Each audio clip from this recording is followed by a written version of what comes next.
के 480 मान तक मैंने 3 साल सैलरी जो है शो हम्म। करवाई है, ठीक है। ताकि उसमें मतलब पीआर में वो जो है ना आसानी पैदा हो। तो समझ गया।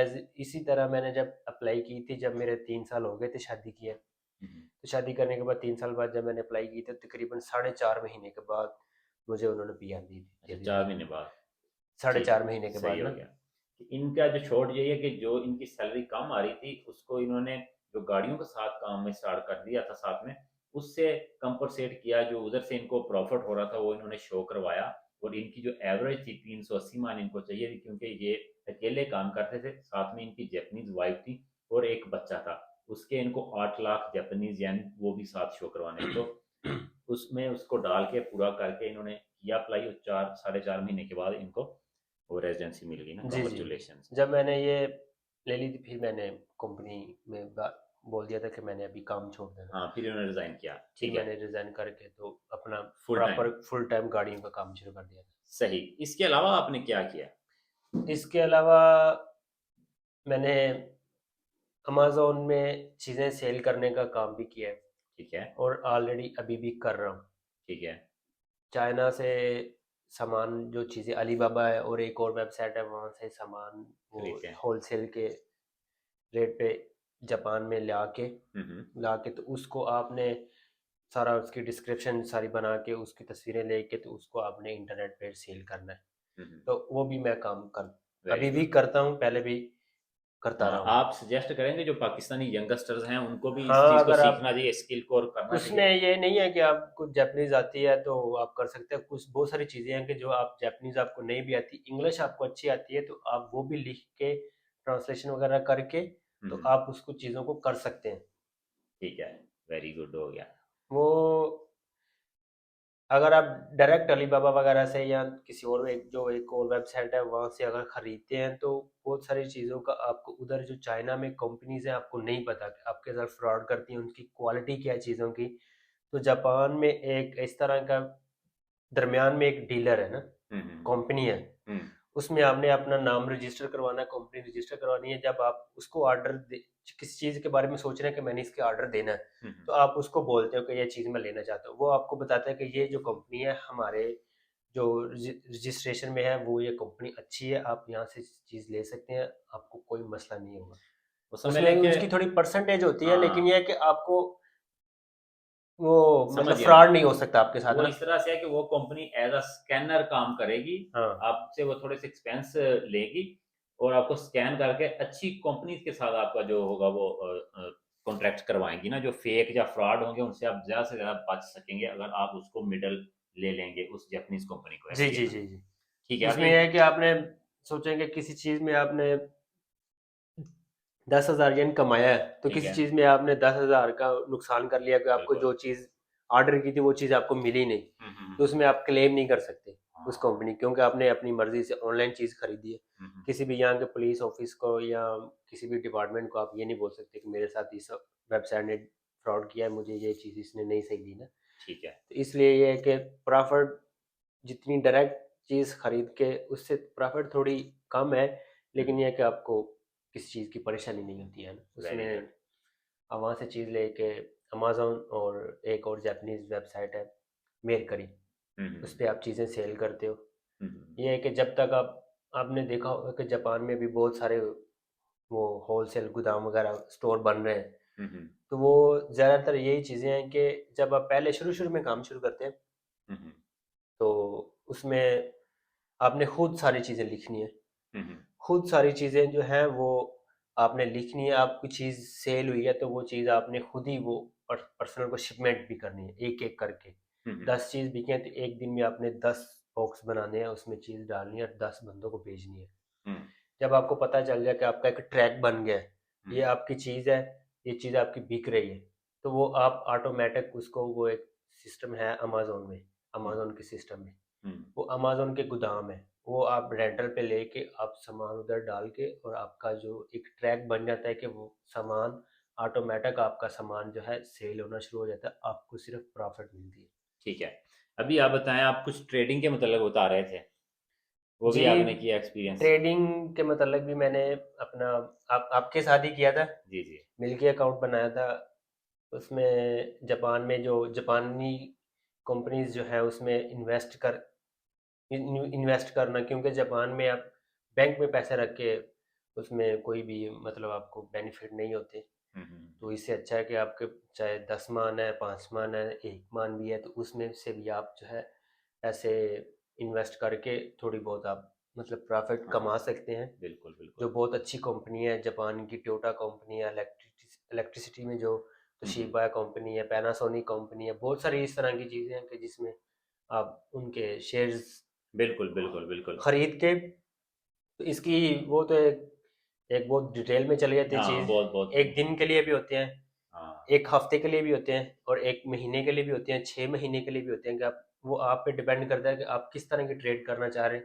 हम्म। आपने कितनी देर उसको होल्ड करना हाँ, है। साल 2 साल सो लॉन्ग टर्म में जाना चाह रहे हैं। लॉन्ग टर्म में जा रहे हैं, शॉर्ट टर्म में जा रहे हैं, मिडल बिल्कुल। टर्म में जाना चाह रहे हैं, हाँ, तो डे ट्रेडिंग कर रहे हैं। उसके हिसाब से आपको उसकी प्रॉफिट मिलती है। बिल्कुल बिल्कुल। और आपको करना क्या है अगर आप ट्रेडिंग करना चाह रहे हैं, क्योंकि हमने ये मिलके ही स्टार्ट किया था, ना मुझे पता था और ना इन्होंने, बहुत सारी हेल्प इन्होंने मेरी की, कुछ मैंने इनकी की, ऐसे ही था। ऐसे ही। और हमने मिलके ये जो है ना एक, मेरे ख्याल में हम उस एज में हमने जापान में ये ट्रेडिंग जापानीज कंपनियों में और पूरी जापानीज उसमें जो लर्निंग करनी पड़ती थी ना, शायद ही मे भी किसी ने किया भी हो इतना डीप जितना डीप हम गए इस ट्रेडिंग हाँ के जी, अंदर। बहुत सारे माशाल्लाह फॉरेनर। पाकिस्तानी है जो हाँ करते भी करते हैं हैं, ना। जिनको नॉलेज भी है इस हाँ चीज़ का। बिल्कुल बिल्कुल। तो वो आपने करना क्या, एक ब्रोकर का अकाउंट खोल लेना यहाँ पे, तो आप सिर्फ जापानीज कंपनी ही नहीं, आप जितने भी फॉरेन यूएसए के या चाइनीज स्टॉक भी हैं उनके साथ आप ट्रेड कर सकते हैं।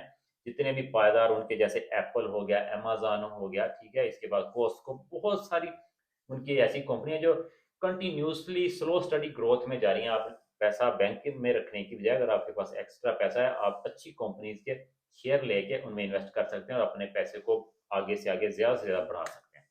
जी। ठीक है जी, लास्ट में अब आप हमें सिर्फ ये बताएं, टाइम शॉर्ट है, कि आपने ये जो घर लिया है ये कैसे लिया, और क्या आपके जहन में आया कि एक घर लिया जाए जापान में, इसके क्या बेनिफिट हैं और क्या नुकसान आया था, बस ये बता दें आप। नुकसान तो बहुत, सबसे पहले तो नुकसान की बात करते हैं। ठीक है। तो नुकसान के बारे में बहुत सारे लोग बात करते हैं कि इतना हम्म, लंबा लोन वाला मकान ले लिया, ज़िंदगी का पता नहीं है, हम्म, पता नहीं क्या होगा क्या नहीं होगा। ठीक वो है। एक उन जो हर बंदे की अपनी सोच है, हर बंदा एक अपनी सोच के मुताबिक मुताबिक काम करता है ना। जो नहीं लेना चाह रहे वो भी अपनी जगह पे ठीक है, हम्म, जो लेना चाह रहे हैं वो भी अपनी जगह पे, उनकी एक सोच है, वो अपनी जगह पे। ऐसे हम ही है, किसी चीज़ ऐसे को ही। बुरा नहीं बोल सकते हाँ कि इसने बिल्कुल क्यों नहीं लिया ना। बिल्कुल बिल्कुल। तो मैंने तो ये है कि जब आपकी फैमिली इधर जापान के अंदर है, मैंने तो ये वीज़े के लिए शादी नहीं की, या होता है मैंने शादी करके बाद में वीज़ा ले लिया, हम्म, छोड़ दिया, पाकिस्तान में शादी करनी है या कुछ करना है, इस तरह का हम्म, कोई सीन नहीं है ना। ठीक है। एक औरत है, आप उसको मुसलमान करते हो, हम्म, सारा करके आप मुसलमान करके आप वीज़ा ले लेते हो, बाद में बिल्कुल। छोड़ देते हो, हम्म। तो आप सोचें कि अगर हमारे हाँ किसी फैमिली मेंबर के साथ कोई इस तरह करे तो हमें किस तरह का गवारा हाँ, होगा ना। बहुत वो होगा ना, तो ठीक है। पहले ही सोच समझ के करना चाहिए। तो इसके हवाले से मेरा एक बच्चा भी है, हम्म। शादी के बाद मैंने जापानीज मतलब वाइफ से एक बच्चा है जापानीज आपका। वाइफ से बच्चा है, क्योंकि मैंने तो ये इसलिए सोचा ही नहीं कि बाद में छोड़ना है, एक हम्म, अच्छे बिल्कुल। सीरियस तरीके से मैंने शादी की है ना। Very good. तो फैमिली के लिए जिस तरह आप किसी अपार्टमेंट में रहते हैं, ठीक है, अब जब तक आप नहीं वो कॉन्टैक्ट कर सकते बैंक से लोन लेने का, हम्म, या आपके पास पीआर नहीं है, ठीक है। तो तब तक आप सही है अपार्टमेंट में रह रहे थे। ठीक है। तो अपार्टमेंट में ये है कि आपका 5 5 मान, 6 मान, 7 मान आपका किराया वो आता है ना। रेंट होता है। ठीक है। तो वही अगर आप उसमें थोड़ा-सा 1-2 मान प्लस कर लें, ठीक है। 7 6 या 7 मान में आप अपना घर में डेली आप अपने घर में रह सकते हैं। बिल्कुल बिल्कुल सही है। बिल्कुल। और रेंट का ये है कि आप रेंट दे दिया, जब आपने मकान छोड़ा है, हम्म, आपके पास कुछ भी प्रॉपर्टी नहीं है। बिल्कुल किसी बिल्कुल। ज़ीरो प्रॉपर्टी है आपकी जब आप मकान छोड़ रहे हैं, वो हम्म, अपार्टमेंट छोड़ रहे हैं। तो अगर ठीक आप है। आपका अपना घर है, हम्म, 10 साल आप उसमें रहे हो, लेकिन ये सबसे ये है कि आप अपने ही जगह के लिए आप बिल्कुल वो पे कर रहे पे थे कर ना। रहे हो। रेंट योर ओन था रेंट। ना। जी। हाँ हाँ हाँ हाँ। कल को जब वो रेंट खत्म हो जाता है, रहना तो जापान में ही है, बिल्कुल बिल्कुल। तो रेंट देने की बजाय आप बैंक का लोन देंगे तो उससे आपको मकान मिल जाता है, तो उससे मैंने कहा और अच्छी चीज़ अच्छी नहीं। चीज है ना ये, ठीक है ना। फैमिली भी आपकी अपने अपने घर में रह रही है। हम्म। तो एंड ऑफ द डे जो घर भी आपकी प्रॉपर्टी भी जापान में बन आपके जाएगी। बन जाएगी। जब आप रिटायर होंगे ठीक आपके है। पास आपकी उस समय एक सेविंग है, एक एसेट बन गया है, जी जी। चाहे आप रखना चाहें, चाहे आप अपनी जिंदगी में उसको बेच के अपनी बकिया जिंदगी में एक सेविंग के तौर पे इस्तेमाल कर लें, कुछ भी करें, at the end old age में आपके लिए फायदेमंद होगा। जी जी, बच्चों के लिए भी फायदेमंद है। आपके लिए भी कुछ भी नहीं तो चलो आप अपने बच्चों के लिए एक मकान ही छोड़ जाओ, छोड़ जाते हैं ना, एक इसीलिए प्रॉपर्टी है आपके बाद, अगर आपने कुछ भी नहीं मतलब ऐसे नहीं भी है, है तो वो एसेट तो नहीं है है, ना। तो एक मकान तो है जो बच्चे हाँ आपके वहां पे रह बिल्कुल सकते हैं ना। बिल्कुल। तो ये इसका क्या प्रोसीजर है, आपके पास कौन सा वीजा होना चाहिए, क्या डॉक्यूमेंटेशन है, क्या रिक्वायरमेंट होती है इसकी, आपकी कितनी इनकम होनी चाहिए, और कैसे इसको अप्लाई कर सकते हैं हम जापान में, अगर नया घर जिस तरह आपने लिया लेना हो तो बैंक से लोन लेके। इसमें वीज़े के हिसाब से अगर देखा जाए तो पीआर होनी लाजमी है, ठीक है। परमानेंट रेजिडेंट जो वीज़ा है कि जी ये जी। बंदा लॉन्ग टाइम जापान में रहेगा, इतना बड़ा घर इसके हवाले कर दिया, हम्म। ये जापान छोड़ के ना चला जाए। अगर आपने टोटल ही बैंक लोन से लेना है जी ना। जी जी जी। हम्म। तो उसमें आपके पास परमानेंट रेजिडेंट होना बहुत ज़रूरी है। ठीक है। ठीक है, और उसके बाद थोड़ा अगर आपके पास की पैसे हैं तो आप पहले आप उसको की मनी दे दें, ताकि ठीक आपकी है। जो परसेंटेज है वो कम हो जाती है। ठीक है। ठीक है, की मनी दे के हम्म। तो आपकी जो सैलरी है कम से कम, आप अगर आपके बच्चे भी आपके साथ हैं जी रह जी। रहे हैं, जी जी। तो कम से कम आपकी 350 मंथ से ज़्यादा सैलरी होनी चाहिए, अच्छा। एक्सपेंसिव होने चाहिए। फिर आपका जो वो बोलेंगे जो एप्लीकेशन है, हम्म। उस वो थोड़ी आसानी होती है कि ना, अगर कि ये आपके बंदा प्रॉपर काम कर रहा है, इसकी सैलरी ठीक है, उसमें भी 1 साल की नहीं, तकरीबन 3 साल की, वो पिछले 3 साल की सैलरी देखते हैं रिकॉर्ड कि चेक करते हैं। लगातार ये सही इतनी सैलरी ले रहा है कि मकान लेने के लिए इसने सिर्फ 1 साल में इतनी सैलरी ली है, बाकी दूसरे साल में इसकी सैलरी कम है।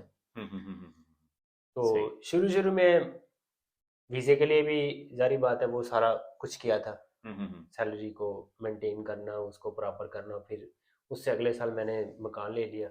तो हम्म। उसी तरतीब से वो उसी सैलरी से मैंने पीछे शो करवा के मैंने मकान भी ले लिया था, ताकि एक दफ़ा फिर एक स्ट्रगल ना करनी पड़े, हाँ। काम ना शो करवाना पड़े, ज्यादा। ज़्यादा सैलरी ना शो करवानी पड़े हाँ, इसमें ना। क्योंकि ज्यादा जब आप सैलरी शो करवाते हैं, जाहिर बात है जितनी आपकी इनकम ज्यादा होती है उतने ज्यादा ही आपके टैक्सेस होते हैं यहाँ पे पे हेल्थ करने पड़ते इंश्योरेंस हैं, भी ऐसे ही है। उतनी ज्यादा ही आपको यहाँ की हुकूमत जिसको इंश्योरेंसेस कहते हैं, हेल्थ इंश्योरेंस, और आपकी जो पेंशन होती है वो भी उतनी ही ज्यादा बढ़ जाती है। ऐसे ही है। ऐसे ही बात है। चलें जी, थैंक यू वेरी मच, आपने each and every point with lots of detail हमें बता दिया है। जी तो जी। हम इंशाल्लाह ये वीडियो जो आपकी है इन पार्ट्स सब, जो भाइयों के जो क्वेश्चन थे हर हर क्वेश्चन के साथ उनको ये बता देंगे। जी थैंक जी। You very much once okay again. जी। Take care. इंशाल्लाह ओके। अल्लाह हाफिज। अल्लाह हाफिज़। ओके जी, अल्लाह बाय हाफिज। बाय। अगर आपको भी वीडियो अच्छी लगे लाइक कीजिएगा और कमेंट करें, और भी आपको अरसलान भाई जैसे होनहार पाकिस्तानी उभरते हुए बिजनेसमैन, यंग ब्लड, इनसे आपने बात करना चाहें, मशवरे पूछना चाहें, इनसे कोई भी क्वेश्चन इन जैसे, तो मुझे बताइएगा, मैं इंशाल्लाह कोशिश करूंगा ऐसे हीरे और भी ढूंढ के लाऊं और आप लोगों के साथ मुतारफ कराऊं। अपना बहुत सारा ख्याल रखें। Take care. अल्लाह हाफिज वंस अल्लाह अगेन। हाफिज़।